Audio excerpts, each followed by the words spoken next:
এদেশের যুদ্ধের নেতৃত্ব দিয়েছে আওয়ামী লীগ।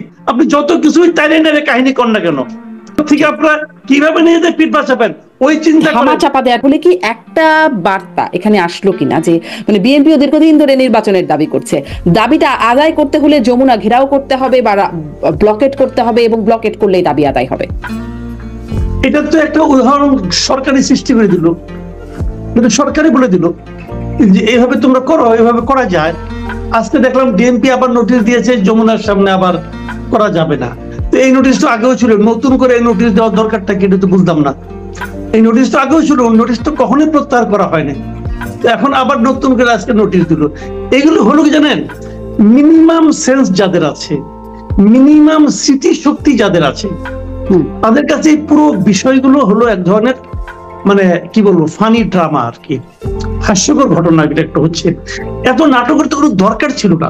দেখেন মোহাম্মদ মিরাজ ভাই যে কথাগুলি বললেন যে এইটা এখনই কেন, একটা চমৎকার ব্যাখ্যা দিলেন যে হামিদ সাহেব চলে গেলেন তারপরে এই জন্য পালিয়ে গেলেন। আচ্ছা আপনি আমাকে একটা কথা বলেন, হামিদ সাহেব দেশের প্রেসিডেন্ট ছিলেন, ওনার ব্যক্তিগত অনেক কিছু আমার পছন্দ হতো না।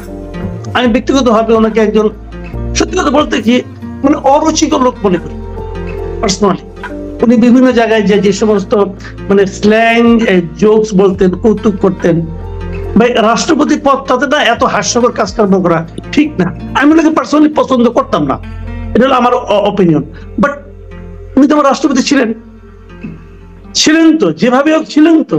আচ্ছা থাকার পর উনি রিটায়ারমেন্টে গেছেন, তারপর রাষ্ট্রপতিরা আমাদের দেশে সাবেক রাষ্ট্রপতিরা সবসময় পুলিশি প্রহরা পায়।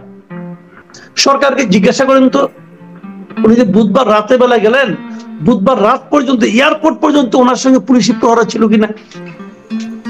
ছিল তো, উনি তো পুলিশি প্রহরাই ছিলেন। উনি পুলিশি প্রহরাতে ছিলেন, ওনার বিরুদ্ধে একটা মামলা হয়েছে কিশোরগঞ্জে। তো এই সময় উনি কি পালিয়েছিলেন? পালিয়েছিলেন না। ওনাকে পুলিশ জিজ্ঞাসাবাদ করতে পারতো, ধরতে পারতো, অ্যারেস্ট করতে পারতো, এমনকি সরকার ওনার বিরুদ্ধে দেশ থেকে উপর নিষেধাজ্ঞা আরোপ করতে পারতো। পারতো কিনা? পারতো। করছে? করে নাই তো। উনি তো স্বাভাবিক প্রক্রিয়ায় গিয়েছেন। কোথায় গিয়েছেন? ব্যাংকক গিয়েছেন, থাইল্যান্ডে গিয়েছেন, বলা হচ্ছে চিকিৎসার জন্য গিয়েছেন। মানুষ পালায় থাইল্যান্ডে যায় না, মানুষ পালায় গেলে পরে হয় আমেরিকা যায়, নাহলে কানাডা যায়, নাহলে ইউরোপীয় কোনো কান্ট্রিতে যায়, সাধারণত এটাই হয়। তো উনি গিয়েছেন, উনি পালিয়ে গেছেন, এই কথাটা বলা হচ্ছে কেন? কি প্রমাণ আছে পালিয়ে যাওয়ার? উনি তো গোপনে যান নাই, প্রকাশ্যে গিয়েছেন। এবং এই যে কথাটা বলা হচ্ছে, এইটাকে আপনি ইস্যু যদি করেন, করতে পারেন, আমার তাও কোনো আপত্তি নাই। গণতান্ত্রিক অধিকার, যে কেউ প্রতিবাদ করতে পারে, যে কেউ যে কোনো ঘটনা নিয়ে দুঃখিত হইতে পারে, রাগান্বিত হইতে পারে, আন্দোলনও করতে পারে, কোনো আপত্তি নাই। সেই যে ব্যর্থতা, ওই ব্যর্থতার বিচার কি এনসিপির নেতারা সরকারের কাছ থেকে পেয়েছে? সরকারের একজন উপদেষ্টা লাভ দিয়ে বলে উঠলেন এটা আমি বিচার করব, না করলে আমি থাকবো না 3 দিনের মধ্যে। উনি কি বিচার করছেন? একজন কিশোরগঞ্জের এসপি কে প্রত্যাহার করছেন, ইমিগ্রেশনের এসপি কে প্রত্যাহার করছেন। ভাই যাদের আমরা তো ভাই এতদিন ধরে রিপোর্টিং করছি, সাংবাদিকতা করছি, আমরা জানি যে কোনো ঢাকা শহরে যে কোনো একজন রিপোর্টারকে ডেকে জিজ্ঞাসা করেন, একজন জুনিয়র ক্রাইম রিপোর্টারকে ডেকে জিজ্ঞাসা করেন, ইমিগ্রেশনে যে এসআইতে বসে থাকে তার বাপেরও ক্ষমতা আছে এই ধরনের একটা লোক যাওয়ার সময় উপরে ফোন করবে না? উপরে ফোনে হয়েছে, উপরে থেকে ক্লিয়ারেন্স দেওয়া হয়েছে যে তোমরা ছেড়ে দাও, সমস্যা নাই কোনো। উনি চলে গেছেন। এখন যদি ওকে জিজ্ঞাসা করেন যে তোমাকে কে ফোন করেছিল, ও তাও বলবে না। বলবে না এই কারণে ওদের প্রত্যাহার করা হয়েছে, বললে ওর চাকরি থাকবে না। ভাই এই হলো কি আমাদের দেশের প্রশাসন, আমাদের দেশের দায়িত্ববান ব্যক্তিদের চারিত্রিক বৈশিষ্ট্য। সেটা নিয়ে যদি আপনি আন্দোলন করেন, খুবই হ্যাপি। আমি এনসিপির লিডারদের প্রতি খুবই হ্যাপি যে আপনারা একটা ভালো পয়েন্ট ধরছেন। কেন গেল? তাহলে দায়ীকে, দায়ী লোকের শাস্তি পাইছেন? পান নাই তো। ওইটার দায়ী লোকের শাস্তি, ওইটার জন্য আন্দোলন শুরু করলেন, ওইটার শাস্তি পাইলেন না। আপনি সরকার কইছে তুমি এটা বাদ দাও, তোমাকে আমি বড়টা দিচ্ছি, আমি নিষিদ্ধ করে দিলাম, হয়ে গেল। এখন এই সবই নাটক। কেউ কেউ বলে, আমি জানি না সত্য মিথ্যা, কেউ কেউ বলে এই সবকিছু ঘটানো হচ্ছে দুটো কারণে, জাস্ট দুটো কারণে। আমি বলি কারণ দুটো। 1 নম্বর কারণ হলো যেটা আমি প্রমাণ করতে পারবো না। 1 নম্বর কারণ হলো অনেকে বলে যে চট্টগ্রামে কক্সবাজারে যে মানবিক করিডোর দেওয়ার নামে যা হচ্ছে, সেখানে ইউএনের গাড়ি টাড়ি যাওয়ার ব্যাপারে যা কিছু হচ্ছে, কিছু একটা হচ্ছে, সেই দিক থেকে নজর সরিয়ে রাখার জন্য এখানে একটা কেওয়াস সৃষ্টি করা। এই আরেকটা কারণ অনেকে বলে, আমি যদি একটা তথ্য যোগ করি, আজকেই দেখছিলাম যে যুক্তরাষ্ট্রের একটা 4 জনের একটা এয়ারফোর্সের একটা কার্গো ঢাকায় ল্যান্ড করেছে, তারাও নাকি রাখাইনে যাবে, এরকম একটা খবর আছে। জি, এরকম আমরা শুনেছি। এটা একটা বলে, একটা কারণ বলে, এটাকে আলোচনার বাইরে রাখার জন্য এখানে একটা মানে একটা এই ক্যারিকেচার করা হচ্ছে। আরেকটা কারণ বলে অনেকে, সেই কারণটা কি? সেই কারণটা লক্ষ্য করবেন, তার ঠিক 2 দিন আগে 8 তারিখে দেশে কে এসেছে? বেগম খালেদা জিয়া এসেছেন। যেদিন খালেদা জিয়া ঢাকা শহরে নামলেন, ওই দিন পুরো ঢাকা শহর এবং পুরো দেশ, পুরো দেশের মিডিয়া খালেদা জিয়াকে নিয়ে ব্যস্ত ছিল। এই যে খালেদা জিয়াকে নিয়ে সবাই যে ব্যস্ত হয়ে পড়া, সবার আলোচনায় মুখে মুখে খালেদা জিয়াকে থাকা, এটা হয়তো কোনো করোনা, সেটা পলিটিক্যাল কেউ হতে পারে অথবা আমাদের সরকারের কেউ হতে পারে, ওনারা হয়তো ঠিক পছন্দ করছেন না। এখন এইটাকে ধামাচাপা দেওয়ার জন্য, এই আলোচনাটাকে মানে চাপা দেওয়ার জন্য আরেকটা ইস্যু দরকার, জমজমাট ইস্যু। সেই ইস্যুটা হলো প্রথমে হামিদ, তারপরে আইভি কে গ্রেপ্তার, তারপরে আওয়ামী লীগকে নিষিদ্ধ। এখন দেখেন গত 3 দিনে কিন্তু আপনি পত্রপত্রিকার কোন পত্রিকার ফ্রন্ট পেজে খালেদা জিয়া নাই। তারা সাফল্যজনক ভাবে এই কাজটা করতে পেরেছেন। এটাও অনেকে বলে এই দুটো কারণে হতে পারে। এখন কি হয়েছে আমি কিন্তু সঠিক জানি না, বাট এই যে কথাগুলি বলে যখন লোকে, এগুলো যখন শুনি, শোনার সঙ্গে সঙ্গে একটু মিলিয়ে নেওয়ার চেষ্টা করি, এবং মাঝে মাঝে মিলে যায়। মিলে যখন যায় তখন মনে হয় কি এরকম ছেলে মানুষই কাজ করছে। ছেলে মানুষের কাজ করে আলটিমেটলি আপনি কি করবেন? আলটিমেটলি তো আপনি নির্বাচনের দিকে যাবেন ভাই। আপনি যত কিছুই টাইনে নেড়ে কাহিনী কর না কেন, আপনাকে আলটিমেটলি একটা নির্বাচনের দিকে যেতে হবে, এবং আপনাদের পিঠ রক্ষার জন্য যেতে হবে। আপনি দেশ খুব ভালো চালাচ্ছেন না, এই সরকারকে বলছি আমি, আপনার দেশ খুব ভালো চালাচ্ছেন না। প্রথম কয়েকদিন লোকে তাকায় নাই, এখন মানুষজন তাকাচ্ছে। আপনাদের উপদেষ্টারা কে কি করছে, এখন সমস্ত তথ্য কিন্তু টুকটাক টুকটাক করে বেরোচ্ছে। আলোচনা যেগুলি বেরোচ্ছে সেখান থেকে সুগন্ধ বেরোচ্ছে না, দুর্গন্ধই বেরোচ্ছে।